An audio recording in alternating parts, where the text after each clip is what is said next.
एक समय लॉकडाउन में लोगों की आंखों का तारा बायजूस आज के समय में अपने ऑफिसेज बंद कर रहा है। बायजूस की वैल्यूएशन भी 90% से ज़्यादा घट चुकी है। एक समय $22 बिलियन की कंपनी का वैल्यूएशन सिर्फ $225 मिलियन का रह गया है। इनके पास शाहरुख खान को देने के लिए पैसे हैं, इनके पास इंडियन टीम को स्पॉन्सर करने के पैसे हैं, लेकिन अपने टीचर को देने के लिए पैसे नहीं है। ये वो कंपनी है जो ₹100 की सेल करती है और ₹200 का घाटा करती है। पहले के बिजनेस सालों में बनते थे और गिरने में भी सालों लगते थे, लेकिन आजकल के बिजनेस बहुत जल्दी ऊपर जाते हैं और बहुत जल्दी गिर भी जाते हैं। आज इस वीडियो में समझेंगे कि क्या गलत हुआ बायजूस के साथ कि वो अर्श से फर्श पर आ गया है। नमस्कार, मेरा नाम है अक्षय और आप देख रहे हैं स्टार्टअप बज़। इसके फाउंडर है बायजू रविचंद्रन। ये एक बिलियनर टीचर हैं। आप कहेंगे टीचिंग में बिलियनर कैसे हो सकते हैं, तो इनका एग्जाम्पल लीजिए। इसी तरह अलक पांडे भी है और टीचर्स की वैल्यू बढ़ने लगी है।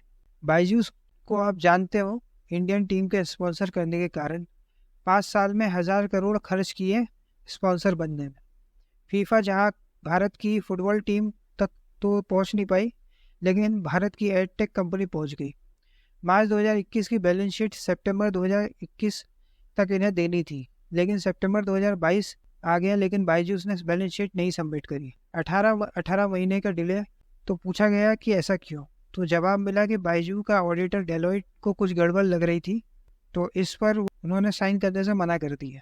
जैसे तैसे मामला सुलटा। फिर नंबर्स जब आए तो लोगों के होश उड़ गए। पहले वाले साल में बायजू का लॉस था 298 करोड़, जो बढ़कर 4588 करोड़ हो गया है। एक साल में 15 गुना लॉस कर चुके थे। अब बात करते हैं और वैल्यूएशन कैसे हो गई। 2019 में इनका रेवेन्यू था 1300 करोड़, 2020 में रेवेन्यू हुआ 2381 करोड़, उसके बाद रेवेन्यू हुआ 2380 करोड़ 2023 का। इनकी सेल्स आती कहाँ से है, तो ये कोर्स बेचते हैं उससे आती है, ये 1-on-1 कोचिंग से आती है। अब आप कहोगे कंपनी कैसी भी हो, लेकिन 2000 करोड़ की सेल्स कर रही है तो कुछ तो बात होगी। ये सेल्स आती है BDA से, बिजनेस डेवलपमेंट एसोसिएट से, जिनका काम है महीने में 2 लाख की सेल्स लाना, और उसके लिए इनको जो करना पड़े साम दाम दंड भेद वो करते हैं। ये बात मैनेजर इनके एग्जीक्यूटिव को कहते हैं। अगर आप यूट्यूब पर सर्च करेंगे तो बहुत सारी रिकॉर्डिंग मिल जाएगी जिसमें मैनेजर गाली बक रहे हैं कि तूने हमारी यहाँ नौकरी की है तो कैसे भी करके सेल्स ला कर दे।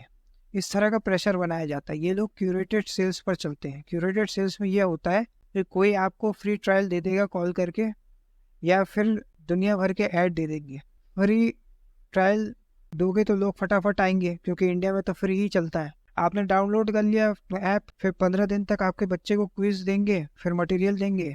15 दिन के बाद आपके बच्चे का डेटा लेते रहेंगे 15 दिनों का, और फिर आपको बताएंगे कि आपका बेटा क्या पढ़ रहा है, क्या नहीं पढ़ रहा है, कहाँ पे कौन से टेस्ट में पास हुआ है, किस में पास नहीं हुआ, क्योंकि इनके पास तो ऑलरेडी 15 दिन का डेटा आ जाता है। फिर आपको बताते हैं कि बच्चे के नंबर कम आए, आगे कुछ नहीं कर पाएगा। ऐसे फियर और ग्रीड को यूज़ करके ये अपना कोर्स सेल करते। पहले फ्री दिया है और फिर डरा दिया, उसके बाद तो ये लोग कोर्स लेंगे ही। ये लोग तो कहते हैं कि आपने बच्चों का करियर आप नहीं बनाओगे तो कौन बनाएगा। इसमें पेरेंट्स पिघल जाते हैं। दूसरा बोलते हैं कि तुम नहीं बनाओगे तो दूसरा आगे निकल जाएगा। जिनकी कैपेसिटी होती है वो जेब से, और जिनकी कैपेसिटी नहीं होती उनको लोन दिलवा देते हैं। लोन कंपनी से इनका टाई अप भी है। उनको ये नहीं बताया गया कि वो लोन ले रहे हैं, उनको बताया गया कि इस पर साइन कर दो और 10 इंस्टॉलमेंट में दे देना। आपका लोन कट रहा है और उस पर ब्याज भी लग रहा है और आपको हवा भी नहीं है। इस तरह से धीरे धीरे सेल करवाई जाती है 2000 करोड़ की। असली रॉकेट लगा इनको कोविड में, जब बच्चे घर से नहीं निकल पा रहे थे। उस समय स्कूल बंद थे, कोचिंग बंद थी, तब इन्होंने दवा कर मार्केटिंग की, तो लोगों के पास यही ऑप्शन था, तो उनको करना पड़ा। बाद में बाकी कंपनीज भी ने देखा कि ये बढ़िया है तो हम भी करेंगे, तो कंपटीशन बढ़ गया। बाद में कोविड में के बाद लोग फिजिकल क्लास में आने लगे, फिर सेल्स डाउन होने लग गई। ये जो कांड कर रहे थे वो अंदर ही था, फिर बाहर आने लगे। लोगों ने सोचा कि हमारे ताऊ के लड़के ने बायजूस का कोर्स लिया था, उसका कोई फ़ायदा नहीं हुआ। इसके बाद इनकी नेगेटिव पब्लिसिटी होने लग गई और सेल्स डाउन होने लग गई। अब सेल्स उठने के आसार नहीं है। अब इन्होंने अपने ऑफिस भी बंद करना शुरू कर दिया है। मेन ऑफिस को छोड़कर सारे एम्प्लॉयज़ को वर्क फ्रॉम होम दे दिया है। कंपनी का रेवेन्यू 5000 करोड़ से भी ज़्यादा है आज के समय में, लेकिन 8,245 करोड़ का नेट लॉस किया है। बिजनेस कस्टमर एम्प्लॉयज़ पर चलता है, इन्होंने दोनों को परेशान कर दिया। बिजनेस प्रॉफिट पे चलता है, लेकिन जल्दी जल्दी आगे बढ़ने के चक्कर में इन्होंने अपना बहुत बड़ा लॉस कर दिया। इसलिए ये याद रखिए कि बिजनेस में कस्टमर ही भगवान है, चाहे आप ठेला ही क्यों ना लगाते हो। अगर कस्टमर को सेटिस्फेक्शन मिल रहा है तो वो बार बार आएगा, और कस्टमर को चूना लगाकर आप बहुत समय तक टिक नहीं सकते। एम्प्लॉयज़ आपकी कंपनी के अभिन्न अंग हैं।